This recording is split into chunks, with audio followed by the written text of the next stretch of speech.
other teams taking care of their best guys. I see TJ got taken care of.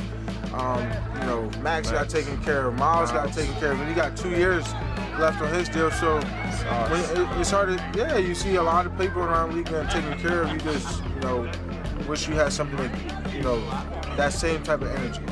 If they don't want me here, they don't want me here. I'll go about my business. I understand the nature of the business. Like I said, as long as I'm here and under contract, I'm gonna do what I have to do to perform at the highest level.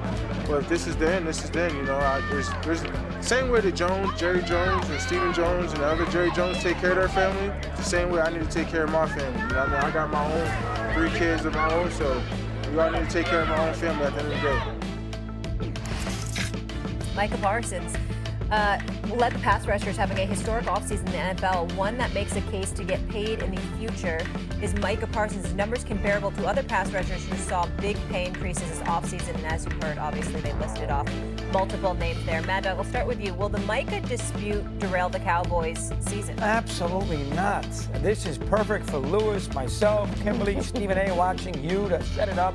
It's July, whatever it is, 23rd. I mean, we talk about it. The season's September 5th, 7th. Got a long way to go. What is this? And when they play the Chiefs on Thanksgiving, are we going to be going back to July 23rd about Micah Parsons' first comments regarding the whole thing with Jerry Jones? Jones gets himself in trouble because he can't shut up. Radio show. Owners should not be doing radio shows. In the clubhouse after games, he should not be doing interviews with the press after ball games. He shouldn't talk there. No other owner talks. I didn't hear John Mara talk this week. Clark Hunt talking. I didn't hear a word. He has to talk because it's Jerry Jones. He's got to say something, and he gets himself in trouble. He's well into his 80s. He hasn't won in 100 years, and he makes a mess of it. But if you think that at the end of the day that they are not going to make sure that Micah Parsons is raring to go and signed with a long-term extension by the Cowboy game on September, was it the 5th? Whenever they play the Cowboys, you're crazy. He'll be raring to go, excited to be a Cowboy, just like C.D. Lamb was last year. They gave Prescott $60 million. This is, to me, a lot to do about nothing. Can I just pause you guys for 1 second? And I'm curious, because obviously you're much more close to the game than I am, being in locker rooms and stuff. Do you feel like by Jerry, this is just purely strategic? Knowing that this deal is going to get done. I understand that Micah Parsons obviously has to defend himself and his family and all of that, rightfully so, but it is completely strategic from the standpoint that we are talking about it and keeping the headlines and keeping the brand, and they're the most valuable franchise, right, in the NFL. So that's part of what this game is. And we're buying into it from the simple fact that, like, believing in the drama, but that's the reason why he's holding out and doing this, because it's not going to save him money. Yeah, if that's what... What other? I'm just trying to understand the mindset. What is the thinking process? I think we all are going through this exercise of trying to figure out why he would use this tactic. Because he knows that the longer he waits, the price doesn't go down, he doesn't get a better deal, and he's a deal maker by trade, right? That's what his life is.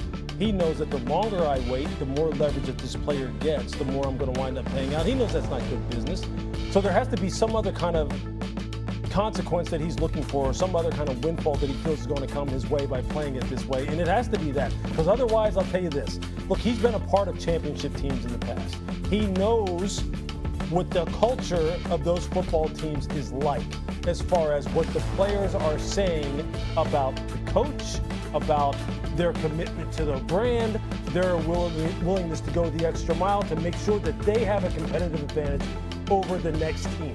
He knows what those dynasties in the early 90s were like and how close those guys were.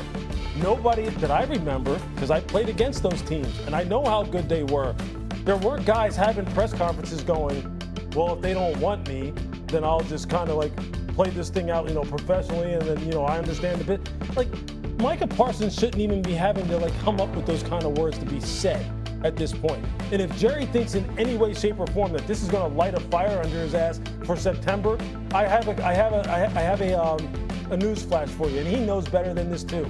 He's sending a message to the rest of the guys in his locker room too. All the other guys who are also some of the soldiers that help kind of put you in position to win football games, and that is this. If they can do that to Micah, they for damn sure will do it to me. And therefore, winning must not be his number one priority. So, piggybacking off of that, I had an NFL exec say to me yesterday, I wonder why they keep putting a microphone in front of Jerry, because he says way too many dumb things. That, to me, was telling. But also, Doggy, when you said, is this really going to derail them? Are we going to be talking about you know, it's September. Are we going to be talking about this Micah Parsons situation? I feel like every season on this show, Molly poses a question to us that sort of like, Doggy, are the Cowboys' biggest issues on the field or off the field? It was a great impression. I feel like that. You did a really good job. I'm not even salty about it. But I do that with my voice. But I feel like that is a possibility because every season feels like we're there. I think he'll get paid. I don't think Jerry's that crazy where he wouldn't pay Micah Parsons. But to your question, why are we? Like, why are we doing this? What is the point of it? There is no point. But the point, if the point is being, you're right. I know what you're saying. Yeah, the headlines and the brand and the most value. You're winning in that capacity. Yes, but it also has infiltrated the locker room because you did see Trayvon Diggs standing right next to him, like, and that guy, yeah. But he probably figures, like, what are they going to do? They're going to leave. They don't want to play for the Cowboys. So well, that's the hubris of Jerry Jones and the Cowboys when organizations think like, hey, you really want to be here, like you want to come to death row, like this is where you want to be.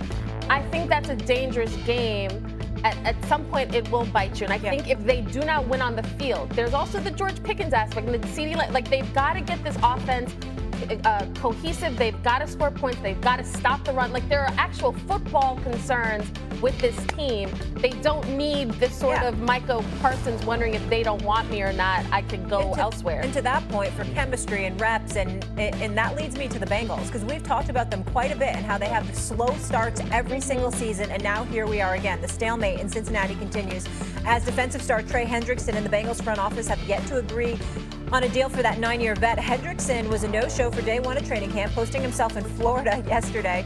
Earlier this offseason, Bengals locked down offensive weapons Jamar Chase and Higgins, making Chase the highest-paid receiver in the league. Here's owner Mike Brown. Trey Hendrickson is a fine player. He's a good guy. We want him here. Dealing with him is sometimes not so easy. That's all right. He's got the right to argue his case. We'll try to make sense of it from our perspective, and we'll see. I'm not persuaded that it isn't going to get done. As far as I'm concerned, the sooner the better. Bengals GM Duke Tobin and Mike Brown also weighed in on unsigned draft pick Shamar Stewart's comments regarding his contract, saying this. I can't say I understand it. I can't say I blame Shamar for it because Shamar's just listening to the advice he's paid for. And I don't understand it, but I'm not the one paying for that advice. If we get a player who gets involved in something like that or does something that is just unacceptable, guess what? I don't want to pay him. I really don't. If he's sitting in jail, I don't think I ought to be paying him. Jail reference. Okay. Mad Dog, Cincinnati has an interesting history with their ownership. Absolutely. And their decision-making throughout the years. And now there's this. How much criticism does the Bengals front office deserve? Well, first off, 31 teams have the same clauses in the contracts that Stewart is supposed to sign. 31 teams. The only team that doesn't are the Ravens, and the agent works a lot with the Raven players. That's where this coming from. But 31 teams in the NFL, every team, San Francisco, you name it, has the same clause in the contract that Cincinnati wants Stewart to sign. So for me, I got to give the Bengals the benefit of doubt there. I'm not a man. Listen, the Bengals have notoriously been cheap. You know, going back to Paul Brown, they're notoriously cheap. Players, part of the workforce, we're above you, you work for us. We get all that. But to be fair, they got Burrow, they gave him $400 million. He wanted Higgins signed, he wanted Chase signed. What did they do? They didn't sign one of them. They signed the both of them. So if they signed Chase and let Higgins go, you wouldn't say anything. They signed both of them. I don't know what the guarantees are, but there's your total packages of the contracts, roughly $300 million.